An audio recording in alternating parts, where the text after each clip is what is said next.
Hi guys and girls, and welcome back to another episode of Through the Darkest of Times. We're picking up where we left off last time out, and we have a little meeting with Roman. Everyone is silent. Roman enters, tears in his eyes. Talk to me. Someone, please talk to me, I say. Vera died in prison. This is terrible. God, what a nightmare, I say. Aha, there's the -10 bell here. I sort of expected that. We need to find a new member. We'll send Horst to go and do that. What is red herring? Okay, we could send them the wrong way. I might actually think if we send Roman to do that instead, and us three all go into hiding for a week. Bring that down. We lost 3 supporters. We gained 17 marks. However, we're going to get a new supporter. Unemployed Gustav, Hans Schmidt, who's a baker, or a fireman in Erwin Meister. Let's go for Gustav. Of course, we are into our hiding. We return feeling much safer than before. -13 morale, -3 supporters this week. Act to unite German Socialist, Communist, and Democrats living in exile in Paris call for the formation of a German Popular Front in support to act and unite. Hitler Youth is full, and not enough cars. Sebastian Baumann is laughing and cheerful tonight. What a great time! We should all go together sometime. What is it you're planning for us? Dancing! Dancing, he laughs. Oh, it was wonderful last night at the Mocha FD Club. All this fantastic music which makes you want to jump up and celebrate life. A lot of what you talk about was forbidden not even a year ago. It's fantastic music, I say, and you're right, we should go. It's crazy that something was outlawed not long ago, but the visitors love it, so the regime has allowed it. So we could go. We're going to go meet an official. We won't send Gustav. Paul. Roman, maybe. We'll send Sebastian. Meet a friend. That's what Gustav can go and do. Steal an SA uniform myself. Roman. Hopefully. And then Paul can go and meet a businessman. Going to try and gain some supporters. We lost 3 supporters, 55 still supporting. We gained 16 marks though. Gustav meets with a friend. Of course, he tries to find them to help. 2 supporters from that 1 + 2 morale. In the restaurant, we meet with a businessman. 2 supporters again, and another +2 morale. Sebastian gets another supporter. Well-connected employee of the government. And us with the uniform. We think we've been seen, but we managed to get out with the uniform. +1 morale, +2 supporters. New law against degenerate art. Foreign sounding stage names banned. And anti-forgery banknotes. During our meeting, Gustav Uhlenberg is quietly looking at the floor. Finally, I ask what's wrong. It's over. Me and my spouse. It's over. This all seems very sudden. Did something major happen? Yes, something major. She registered with the Nazi party. An official party member now. Still can't believe it. Just because Germany's doing better now, she decided to forget the atrocities of the past, join them, and get a divorce immediately. We're so sorry to hear about this, Gustav. What do we have new? We could go dancing. Talk to business people. How are we going to do that as I'm on 2? Observe SA activities. Paul and Roman. Sebastian. Paul. We'll go with Paul. And what are these 2 like if we send them steel explosives? Again, risky, but we're going to go for it. Lost 3 supporters, 17 marks donated. Are we going to steal some explosives? At night, Gustav Uhlenberg sneaks into the quarry in Kopernik to steal explosives, successfully makes it into the quarry and returns with explosives. We meet an honourable man. Both think they have been seen. We follow the SA. Someone's getting suspicious. We're going to enforce that. They calm down. Been seen there. And with the supporters, we gain another contact. And 4 supporters also. So not a bad day overall. Again, we've been seen quite often, which is a slight worry. Through the train window, I can see the landscapes rushing by. Mountains, forests, villages and cities. I haven't left the country in years. Oh, Germany, what have they done to you? Train stops. Seems like we've reached the border. One opens the door to my compartment. A man wearing a German border control uniform. Stands at the entrance box. Hail Hitler. Papers, please. Hand him passport. Takes my passport, checks it carefully and finally hands it back to me. Without a word, he closes the door.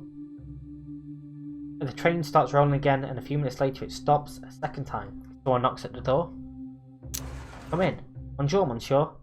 Votre passeport, s'il vous plaît? Says a slightly overweight man in a black uniform. Takes a brief look at the photo, my passport, and at me before handing the document back with a smile. Merci beaucoup. Si vous souhaitez un bon voyage. Train starts again. How friendly he was. We arrive at Gare du Nord in Paris. I grab my small suitcase and leave the train. On the platform, a young woman is waving at me. It's been years, but I immediately recognise Claire. First met her in Berlin, and now she's contacted the resistance here in Paris. Horst, welcome. So good to see you here. We hug. How's the journey, she asks. Interesting to leave Germany for such a long time. Oh, I can imagine, she says. Can I help with your luggage? No, it's fine. We meet our friends at 3 o'clock at a nice cafe not far from here. Shall I show you the city in the meantime? Show me Paris. Walk down a boulevard toward the sign. Claire points at important buildings and monuments, tells me about their history. People sit on terraces drinking coffee. Everything is wild and colourful. The clothes people are wearing, the items for sale in the shop windows, the advertisements on the city walls. What do you think? Asks Claire. Wonderful. How are things in Germany now? The Nazis have become meek and mild. They're trying to use the Olympic Games to convince foreign press and foreign governments that Hitler's Germany is just a normal country. But under the hood, it's the same terror as before. Incredible, you people are still holding up, says Claire. I don't know if I could stand it. How do you do it? What choice do we have? Which part is the worst? Asks Claire. The terror. I'm sorry, says Claire. Maybe your time here can distract you a little bit. Oh, here we are. This is where we're meeting the others. She points to the cafe by the sign, right? Let's meet them. Waiter brings us to our table for 4. Our friends have not arrived yet. I take a seat and enjoy the view of the sign and the Notre Dame Cathedral. Claire orders. The hands of my watch strike 3. You think our friends are on their way? You Germans, your punctuality. We're in Paris now. Get used to a little bit of laissez-faire. Oh, she points towards a couple moving towards us. Here they are. The two introduced themselves as Hannah and Richard, both German communists who left Germany in 1934 to escape prosecution by the Gestapo. I tell them how things had changed since they left. Richard looks at me and says, You know what you have to do, don't you? That's why I'm here. Good that you came. From what you're describing, there is no way you can convince the German people to get rid of their fascists right now, says Richard. Yes, it does look as if the majority of Germans are happy with Hitler. Be that as it is, says Richard. If every single German supported Hitler's regime, we would still need to put a stop to it. Having support of large swathes of the population cannot be an excuse for terror. There is no excuse for terror. If Hitler persuaded the people of Germany, making them unwilling or unable to stop the regime, then people outside Germany to stand up and stop them. What do you mean by people outside of Germany? There is only one people with a clear anti-fascist agenda and the strength to beat Germany. The people who managed to defeat autocracy and the monstrosity. Word. I don't know what you're talking about. I'm talking about the glorious compatriots of the Soviet Union, of course. Who else is willing to and able to defeat Hitler and the fascists? Should we collaborate with the Soviets? Hitler means war. We know that. You know that. The people of Germany will have been blinded and follow him like lambs to the slaughter. The group is tiny and isolated. They must join sides with the only decidedly anti-fascist country in Europe that is left, the Soviet Union. How could we join sides with the Soviets? Here, says Hannah, reaches me a note with an address. Go to this place in Berlin if you want to join forces with the Soviets. We'll help you. I need to think about this. We need to leave now, says Claire. There's someone else you need to meet. Who do you mean? asks Hannah. Bourgeois deviant George? Claire nods. You'll see, says Claire, when we meet him. Don't listen to George. He's a bourgeois and a scatterbrain. George thinks the world will become a better place by hanging out in expensive Prussian bars. That's enough, Hannah, says Claire, and walks out. Let's go, horse. Goodbye, comrade horse, says Richard. Good to meet you. Hannah is right. Do not listen to George. I follow Claire across the still crowded boulevards. It's getting dark and see more and more people dressed up in gowns and dinner jackets. They look like they're away from an evening event. We enter a bar next to a giant hotel. The wooden counter in the bar is the longest I've ever seen. Over there, says Claire. Claire leads me to a young man sitting on one corner of the usually long bar. He has a bottle in front of him. He takes a long sip from his glass when he notices them. George, hello, says Claire. This is the visitor from Germany I told you about. Cheers, says the man. Points his glass in my direction before emptying it. Welcome to Paris. Hello, George. My name is George. I'm a writer for the Voice of Freedom in the City of Love. We should dispense with the serious things as quickly as possible so we can get to the fun stuff. Wouldn't you agree? What's his name, Claire?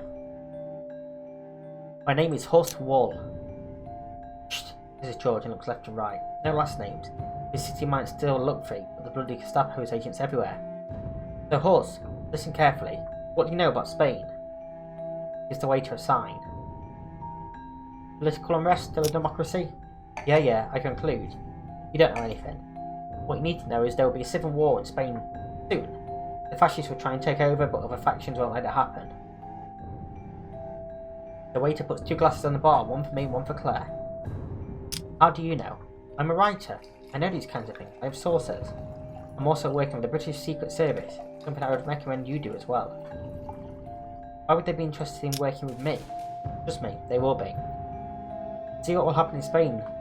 More than just some civil war. Spain will be a big final rehearsal for the big war everyone is waiting for. Cheers. Have you ever listened to Hitler? The man has been publicly talking about his plans for war since 1923. He wrote a bloody book about it, for Christ's sake. I have a point. George continues, everything he does is according to this big plan, getting Germany ready for war, whenever the people, build weapons, weaken the enemies. The question is not if Hitler will start a war, but when he will start it, who he will attack first. And who do you think Hitler will attack first? That I don't know, but I do know that the key to defeating this little crazy warmonger is the bloody United Kingdom and nobody else. Why is the United Kingdom key to stopping Hitler? I guess you talk to Hannah and Richard. Don't listen to them. They believe every one of the NKVD and Comrade Stalin's lies, even though they should know better by now. What do you mean? See, I'm a socialist. I would love the Soviet Union. I should love the Soviet Union, the working man's paradise, shouldn't I? But I don't. To this day, I prefer living in capitalist France to the place that Stalin made out of Russia. I heard too many stories from people I trust. What's your suggestion? Hitler will try and get the Brits on his side. If you have read his book, you know that he considers the British to be the natural allies of the Germans. He thinks in making them his allies. You understand? If he makes the British his allies, then he will win the war. If he fails, he will lose it. You like your friend, Claire? He is very clever, says George. Exactly, because whoever is an ally of the British is also an ally of the bloody Americans. I have a strong suspicion that the colonists will play an important part in the next big war. Here, he hands me a note of an address of Berlin. Find intel that can convince the British. Convince them that they cannot, never, and under no circumstances align with Hitler. Got it. Do whatever you think is right, but do what I told you, says George and smiles. So now we've done our duty, we shall switch to the joyful part of the evening. Garçon, why the hell are there no drinks in front of him? We'll spend the evening with him, we'll keep the conversation away from anything political, we'll spend a great night with him. We'll go back to my hotel. See the Eiffel Tower illuminated in the middle of a lively city. Tomorrow we need to return to Berlin and share my learnings with the groups. And I think we will go with the Brits, +2 morale overall, +1 supporters. Strikes all over Spain. New Navy training, sailing ship, and finance minister, Germans must learn to get by with a little. Gustav Eulenberg is telling the story when I arrived at the meeting. A sort of journalist from the Netherlands would corner a German athlete in a cafe and asking a question. What kind of questions would he ask him? From what I can understand, the questions were harmless, and the athlete seemed okay, except for the presence of a strange man who was watching them like a hawk just 2 steps away. That's probably the secret police, I say. The Gestapo was keeping a close eye on journalists. They want to control the news coming out of Germany. So, we can seal an SA uniform there.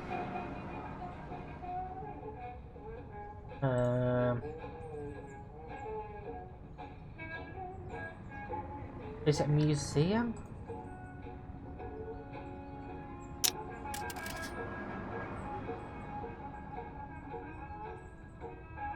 Don't really know what to do at this point. Let's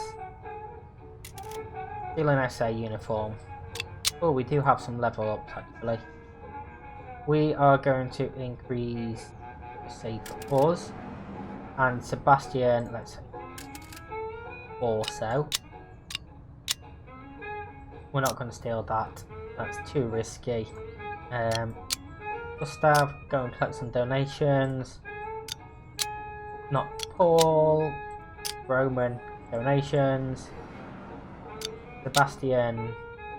Oh, me maybe. Yes, donations. Go and buy some medicine. And go and talk to the Christian community. Lost 3 supporters, gained 17 marks. Let's go and see how many we're going to gain from asking for donations. 10 from there, but Gustav thinks he's 15. Roman has someone getting suspicious, he's going to enforce. They calm down, he gains a lovely 25, but he has been seen. Sebastian, again with a witness. He's going to talk to the Christian community. 4